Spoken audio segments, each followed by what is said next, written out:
साहब श्री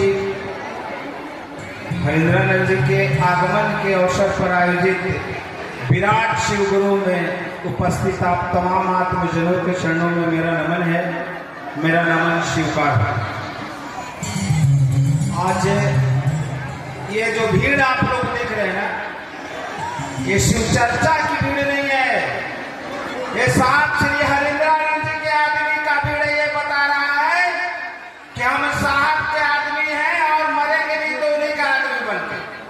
इतना जन सलाह चप्पे चप्पे पर जितना लोग मैदान में हैं उससे कहीं ज्यादा लोग सड़कों पर और बाजार में हैं, जो मैदान तक भी नहीं पहुंच पा रहे हैं। ऐसी स्थिति है, मैं 2 घंटा पुल पर गाड़ी को साइड करा रहा था, स्थिति इतनी हो गई कि इसका आयोजक को अनुमान तक नहीं था। और साहब की आशीर्वाद दया, जब इस विराट महोत्सव की बात चल रही थी तो चर्चाओं में मैं अक्सर कहा करता था कि जो लोग महोत्सव में जाएंगे मन में ये संकल्प लेकर जाएंगे कि साहब आप शरीर में नहीं है लेकिन विराट शिव गुरु महोत्सव के दिन आप वहां उपस्थित हैं, इसका मुझे अनुभूति करा दीजिएगा। आज एक एक व्यक्ति के मन में अनुभूति हो रहा होगा कि साहब यहाँ उपस्थित हैं। अगर साहब नहीं होते तो इतने कड़े धूप में भी लोग खड़े नहीं होते।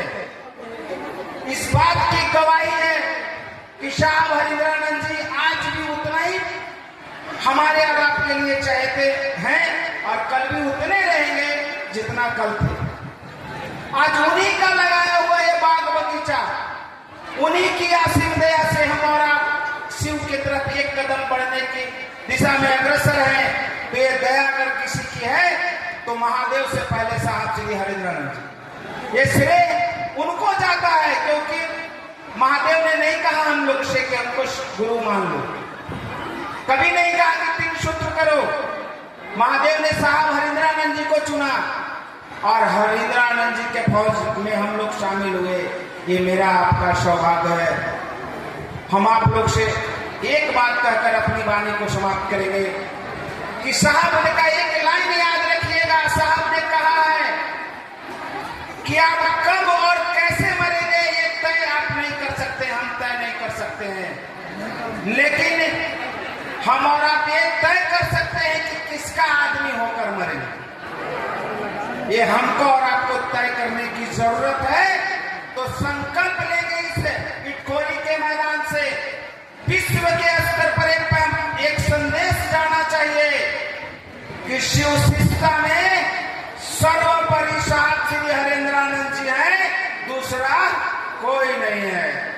अगर हरिंद्रानंद जी अगर नहीं होते तो शिव शिष्टता भी नहीं होता। आज जो जगत में शिव प्रतिष्ठित हो रहे हैं गुरु के रूप में, दो साहब श्री हरिंद्रानंद जी का देन। और हम लोग जब तक जिएंगे साहब श्री हरिंद्रानंद जी का आदमी बनकर जिएंगे, ऐसी संकल्प लेकर जाइए। और जब साहब का आदमी बनते रहिएगा तो क्या करिएगा, घास छिलिएगा, महादेव का काम करिएगा। क्योंकि जब साहब का आदमी रहिएगा तो उनका तो जीवन का एकमात्र संकल्प था कि महादेव की बात करना, तो उन्हीं के बताए रास्ते पर चलिएगा। तो शिव शिष्य बनिए चाहे न बनिए, साहब श्री हरिंद्रानंद जी का हम और आप आदमी बनिए। ये संकल्प लेकर यहाँ से जाइए। और आज ही मैं बता दे रहा हूँ कि अगले वर्ष महालया के दिन जब महोत्सव की बात होगी तो आयोजक का पहले दिमाग डोल जाएगा। 2 आयोजक यहाँ बैठल है सीनियर, इनको पहले ही सोचना होगा कि मैदान छोटा पड़ गया कि पंडाल छोटा पड़ गया। इतनी भ्रमित है लोग। अरे आप पूरा मैदान को पाट दीजिए, लेकिन फिर भी ये मैदान यहाँ छोटा होगा क्योंकि ये साहब के लोग हैं और वो आएंगे।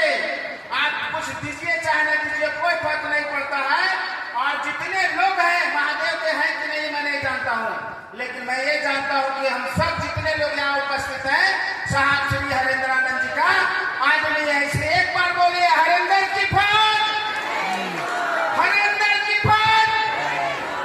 चलिए इतना कहकर अपनी वाणी को गुरु के चरणों में विराम देते हुए आप तमाम भाई बहनों को फिर से मेरा प्रणाम।